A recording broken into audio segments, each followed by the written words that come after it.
धारा 101 हत्या मर्डर का दूसरा अपवाद, बीएनएस की धारा 101 का दूसरा अपवाद व्यक्तिक प्रतिरक्षा के अधिकार का अतिक्रमण। देखिए, हर व्यक्ति को अपनी प्राइवेट प्रतिरक्षा का अधिकार है, लेकिन कब? एक सीमा तक, जब सामने वाला उस पर जानलेवा हमला प्राणघातक करे जिससे उसकी मृत्यु हो जाए। अगर वह अपने आप को नहीं बचाएगा तो उस स्थिति में अपने आप को डिफेंस कर सकता है। क्या कर सकता है? डिफेंस कर सकता है। इसमें हम आपको कुछ उदाहरण भी बताएंगे।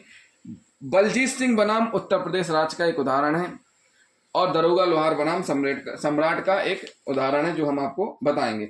दरोगा लोहार बनाम सम्राट के बाद में ए नामक व्यक्ति, जो दरोगा लोहार बनाम सम्राट 1931-32 क्रिमिनल 84 है, तो हम आपको इसमें बताने जा रहे हैं दरोगा लोहार बनाम सम्राट के बाद में 1931-32 CRILJ 84।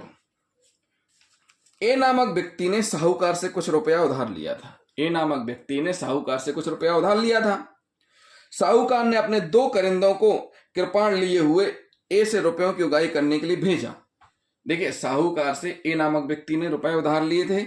साहूकार ने वसूली के लिए 2 लोगों को भेजा जो कृपाण लिए हुए थे, उगाही करने के लिए भेजा। दोनों करिंदों ने ए पर दबाव डाला कि वह उनके साथ साहूकार के यहाँ चले। जिन साहूकार ने जिन दोनों लोगों को भेजा था वो ए के पास पहुंचे और ए के ऊपर दबाव डाला कि वह साहूकार के यहाँ चले। अब ए द्वारा इनकार कर दिया गया, ए के द्वारा इनकार कर दिया गया कि वह नहीं जाएगा, तो दोनों लोगों ने ए को घसीटना शुरू कर दिया। क्या कर दिया? ए को घसीटना शुरू कर दिया। रास्ते में ए ने उन दोनों करिंदों में से एक को छुरा भोंक दिया। रास्ते में ए ने उन दोनों करिंदों में से एक को छुरा भोंक दिया, जिसके कारण वह करिंदा दूसरे दिन मर गया। इस मामले में न्यायालय ने निर्णय दिया कि अभियुक्त ने अपनी निजी प्रतिरक्षा के अधिकार की सीमा का अतिक्रमण किया था, अतः वह सदोष मानववध का दोषी था, जो कि हत्या की कोटि में नहीं आता है। साथियों, साहूकार से एक व्यक्ति ने रुपए उधार लिए।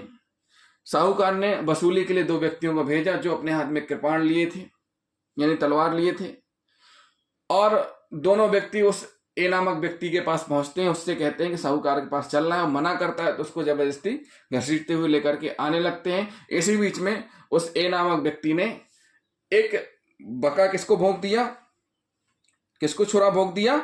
उन जो 2 लोगों को साहूकार ने भेजा था उसको भोंक दिया, जिसकी दूसरे दिन मृत्यु हो गई। तो यहां पर जो ए नामक व्यक्ति है उसको यहां पर प्राइवेट प्रतिरक्षा का डिफेंस नहीं मिला। माननीय न्यायालय ने कहा कि अभियुक्त ने अपनी निजी प्रतिरक्षा के अधिकार की सीमा का अतिक्रमण किया है, जो सीमा थी उसका अतिक्रमण किया है, इसलिए इसको सदोष मानववध का दोषी ठहराया जाएगा, जो कि हत्या की कोटि में नहीं आता है। बलजीत सिंह बनाम उत्तर प्रदेश राज्य में क्या कह रहे हैं? बलजीत सिंह बनाम उत्तर प्रदेश राज्य AIR 1976 सुप्रीम कोर्ट 2273 यानी 2273 में माननीय सुप्रीम कोर्ट ने कहा है कि आक्रमणकारी मृतक निहत्था होने के कारण अभियुक्त द्वारा उस पर हथियार से वार किया जाना अनुचित था। निहत्था था, उस पर वार किया जाना अनुचित था तथा उसके व्यक्तिगत प्रतिरक्षा के अधिकार के अंतर्गत नहीं माना जा सकता। क्या नहीं माना जा सकता? व्यक्तिगत प्रतिरक्षा के अधिकार के अंतर्गत नहीं माना जा सकता, अतः उसे अपवाद 2 का लाभ भी नहीं दिया जा सकता। माननीय न्यायालय ने कहा बलजीत सिंह बनाम उत्तर प्रदेश राज्य में अभियुक्त ने अपवाद 2 के अंतर्गत मांग की, तो अपवाद 2 का लाभ भी माननीय सुप्रीम कोर्ट ने देने से मना कर दिया। क्यों? क्योंकि उसने निहत्थे पर हमला करके उसकी मृत्यु कारित की थी। अब निहत्था कैसे सामने वाले को चोट पहुंचा सकता है, इसलिए माननीय न्यायालय ने इसको अपवाद का लाभ देने से इनकार कर दिया।